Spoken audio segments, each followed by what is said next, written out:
Okay, so you know how everyone's talking about AI these days? Well, it turns out the UN is taking it super seriously. Yeah, they actually just had this big summit about it, the Summit of the Future. Right.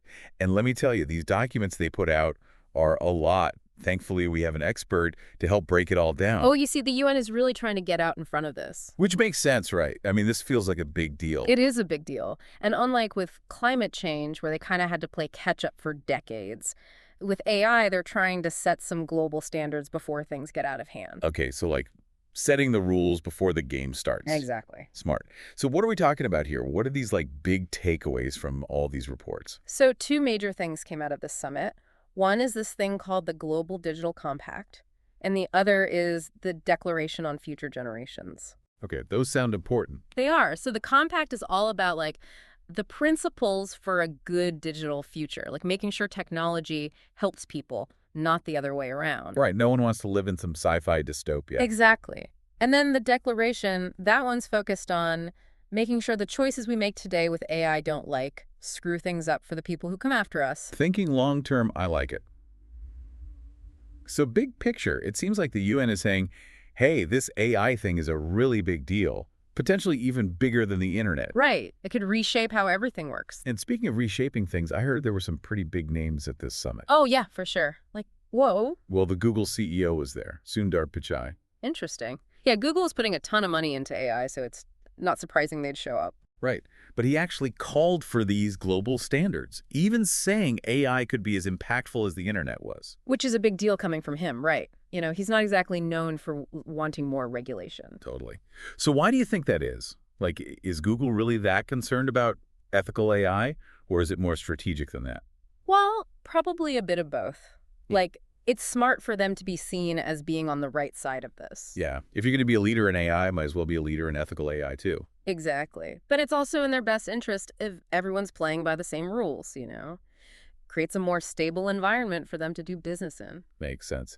So what did this Pichai guy actually say we should be doing about AI? He had three main points. First was digital infrastructure, basically making sure everyone has access to the tech they need to even participate in this new AI-powered world. Yeah, it can't be a digital world if half the world can't even get online. Right. Then there was investing in human capital, which is a fancy way of saying we need to make sure people have the skills to thrive in this new world. So like retraining programs and stuff, so people whose jobs get replaced by robots can actually find new ones. Exactly. And his last point was about creating policies that both encourage innovation and deal with the risks of AI. So it can't just be about developing the tech as fast as possible. We need to be thinking about the consequences, too. Responsible innovation. Got it.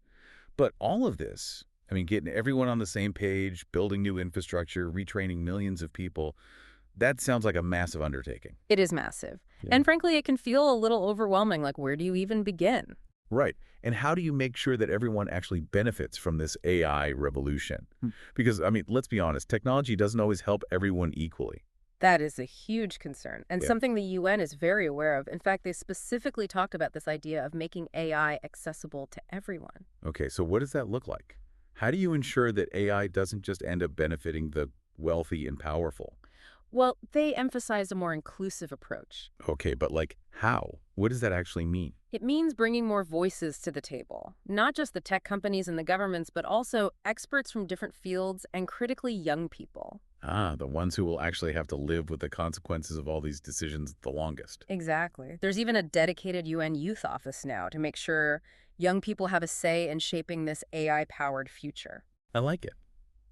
So it sounds like they're trying to think about all the angles here, but how does this actually play out in the real world? Like, what are some of the concrete ways the UN sees AI changing things for the better? Well, one thing they're really excited about is this idea of AI for good, actually using AI to help solve some of the world's biggest problems. Okay, yeah, I've heard that term thrown around, but what does it actually look like in practice? So one example is this thing called the Global Initiative on AI for Health. It's a UN-backed project using AI to make healthcare better, especially in developing countries. Oh, interesting. Tell me more about that. Sure. So, imagine AI helping doctors in remote areas diagnose diseases more accurately. Even if they don't have a ton of fancy equipment or specialists around. Exactly. Or imagine using AI to predict disease outbreaks before they happen. Oh, wow. So you could get ahead of it and potentially save a lot of lives. Exactly. And these are just a couple of examples in healthcare alone. There's tons of potential for AI for good in other fields too, like education and climate change and poverty. That's amazing. But earlier we were talking about how technology doesn't always benefit everyone equally and how AI could actually make inequality worse. Right, and that's a huge concern. It's something the UN talks about a lot, actually. They keep emphasizing this idea of making AI accessible to everyone, not just a select few. Yeah, because otherwise you just end up widening the gap between the haves and the have-nots. Exactly. So they're talking about this idea of capacity building. Okay, capacity building. Break that down for me. Basically, it means making sure people have the skills and knowledge to use AI effectively. Like, imagine more training programs, better educational resources, things like that. So, like, not just teaching people how to use the technology, but also how to understand it, how to build it, how to make it work for them. Exactly.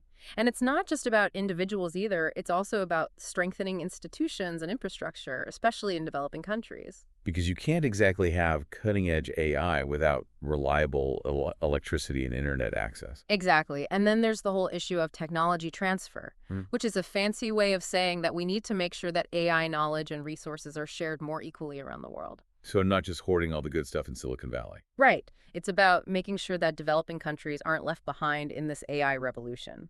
Okay, so we've got the UN over here trying to make sure everyone benefits from AI, which is great. But who's actually in charge of making sure that happens?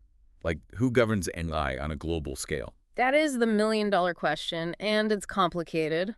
But the UN is pretty clear that this is not a one-country job. This has to be a team effort. So more United Nations, less Wild West. Exactly. They're calling for international standards, ethical guidelines, that kind of thing. Okay, so those are some big ideas. Yeah. But how do you actually get everyone to agree on what those standards should be?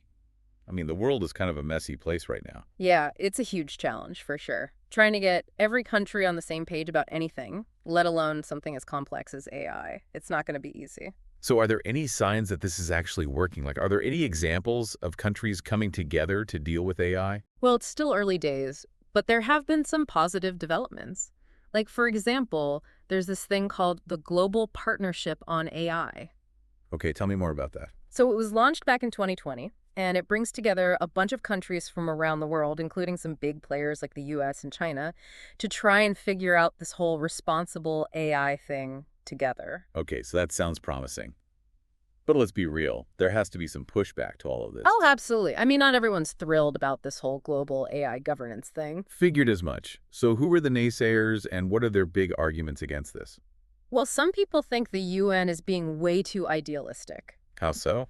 Like, they basically think true global cooperation on something as big and complicated as AI, it's just not realistic, especially with all the geopolitical stuff going on right now.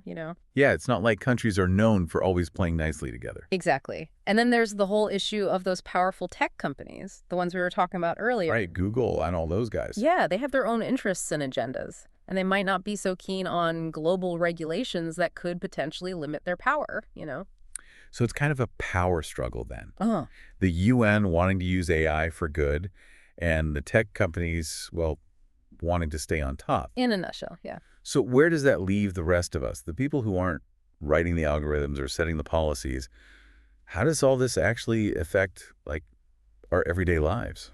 That's the million-dollar question, isn't it? It's easy to get caught up in all the high-level stuff, but ultimately this technology is going to have a huge impact on all of us on a very personal level. So less about robots taking over the world and more about AI just becoming a bigger part of our daily routines. Exactly. Think about it.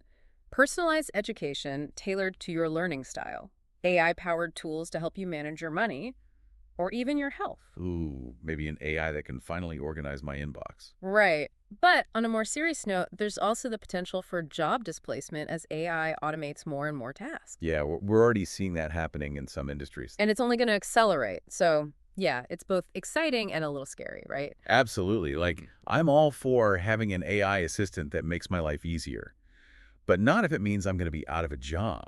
So how do we prepare for that? How do we make sure we're not left behind in this AI revolution? The key is going to be adaptability. Like, we need to be constantly learning and evolving our skills to keep up with the changing job market. So less focusing on specific tasks that a machine could easily do, and more on things that require creativity and critical thinking and human connection. Exactly. Those are the skills that AI can't replicate, at least not yet. Okay, good to know. But still, it's a lot to process. It's easy to feel kind of powerless in all of this. Yeah. Like the future is just this big, overwhelming thing that's happening to us. I get it. It can feel that way sometimes. But the truth is, we're not powerless at all. We all have a role to play in shaping how this technology is developed and integrated into society. So what can we do besides becoming computer programmers? A lot, actually. Stay informed about how AI is being used in your community, in your workplace. Support companies that are developing AI ethically and responsibly. And don't be afraid to speak up, to ask questions, to demand transparency. So be engaged citizens, but in the digital age. Exactly, because ultimately the future of AI is a reflection of the choices we make today. Well said. And on that note, it's time to wrap up our deep dive into the UN's vision for an AI-powered future. It's complex, it's rapidly evolving, and honestly, it's a little bit terrifying at times. To say the least. But it's also full of incredible potential. And if there's one thing we want you to take away from this conversation, it's that the future is not preordained. We all have a say in how this story unfolds. So stay curious, stay engaged, and keep asking those tough questions. Until next time on The Deep Dive, keep exploring.